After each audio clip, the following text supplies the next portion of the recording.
Hay un poblado en la frontera mexicana con Estados Unidos en Sonora que se llama El Sázabe.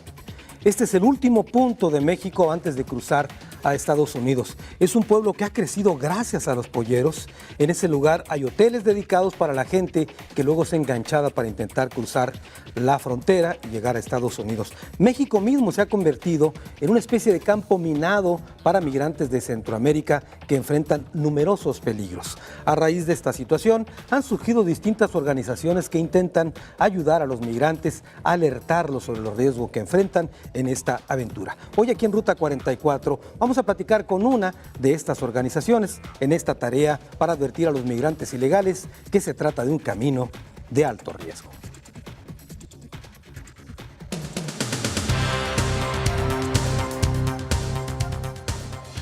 Según cifras escalofriantes, cada día mueren entre 1 y 2 personas intentando cruzar la frontera como consecuencia de distintas causas. En gran parte del territorio mexicano y en algunos países del continente americano existen organizaciones que apoyan a los migrantes. En el caso de Jalisco, FM4, Paso Libre, Dignidad y Justicia en el Camino AC, es una organización sin fines de lucro conformada por activistas, académicos, estudiantes, profesionistas, religiosos, así como padres de familia. La tarea de organizaciones de apoyo a los migrantes y las historias de abusos y peligros que enfrentan quienes cruzan el país rumbo a la frontera serán expuestos en Ruta 44.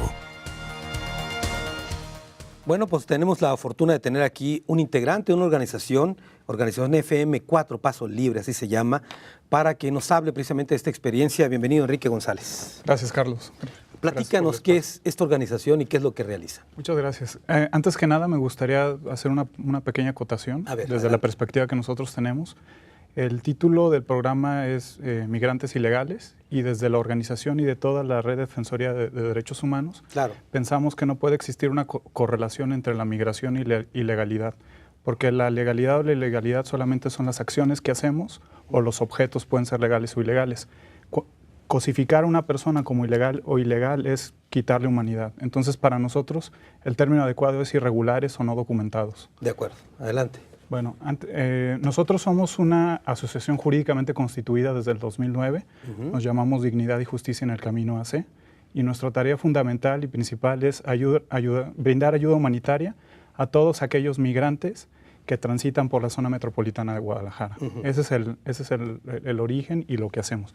En términos concretos, nosotros les otorgamos servicio de aseo, se les otorga una muda de ropa, un lugar donde descansen, también les damos comida y se les otorga una llamada a sus comunidades de origen o a sus comunidades de destino.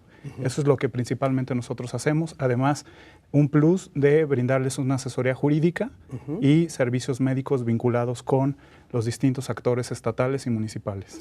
¿Qué casos han conocido ustedes? ¿De dónde viene esta gente que cruza por Guadalajara rumbo al norte? Híjole, pues yo creo que son escenarios tan heterogéneos que la mayor parte de la población que nosotros atendemos son centroamericanos, compañeros y compañeras catrachas, hondureños, o chapines también, guatemaltecos y guatemaltecas son los que atendemos, pero también algo que desmitifica un poco esta visión de que solamente los migrantes en tránsito son centroamericanos, es mencionar que 4 de cada 10 personas que atendemos son mexicanos, mexicanos que viven en los estados de la República más marginados, pauperizados, y que no tienen ni siquiera el recurso económico para tomar un camión y dirigirse a la frontera.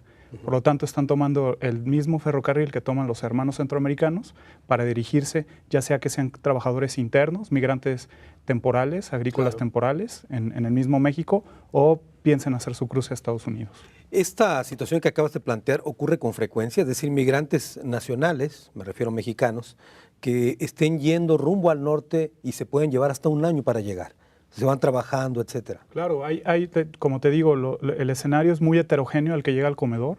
Hay que mencionar que nosotros no somos un albergue, somos apenas un comedor.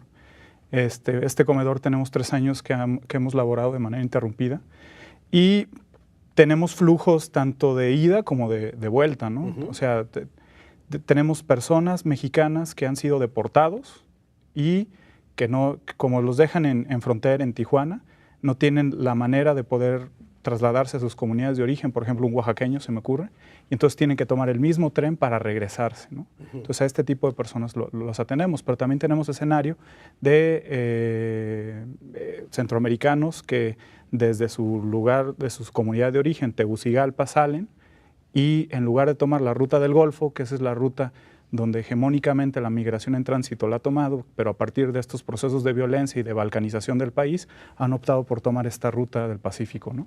Enrique, no solamente hay riesgos en la frontera norte como tal. Hace un momento decía yo que México se ha convertido en una especie de campo minado también para los centroamericanos cruzando por el país, ¿no? Sí. ¿A qué se exponen? Yo creo que un aspecto, el investigador, el maestro universitario, planteó el aspecto climatológico, ¿no? Y geográfico, por así decirlo. Pero creo que hay dos variables que no se han tomado en cuenta en este análisis, ¿no? Y una de ellas es el crimen organizado, por una parte, y, ¿por qué no decirlo?, el factor gubernamental, los distintos actores en sus distintos niveles de gobierno que hacen que este proceso tortuoso por el cruce de México sea una frontera vertical, como lo ha definido Eduardo González, ¿no? Un académico que toca el tema migratorio y señala que la frontera no inicia en donde está el río Bravo. La frontera inicia desde que uno ingresa al país, ¿no? Cruzar el país es una frontera, porque entonces tienes los factores geográficos, climatológicos, delincuencia organizada y las distintas autoridades que a través de la extorsión, del robo o de alguna actividad ilícita dificultan el tránsito de los migrantes, ¿no? Yo te agregaría uno más, el tren. Claro, la bestia misma, ¿no? Sí. O el tren, o la ruta del diablo, dependiendo de qué medio de comunicación. El tren en sí mismo también es un alto riesgo, ¿no? Sí, por supuesto. Muy bien. Bueno, hemos escuchado tres visiones distintas de un problema muy complejo que es la migración hacia Estados Unidos. Después de nuestra pausa, tendremos nuestro tradicional cruce de caminos aquí en Ruta 44.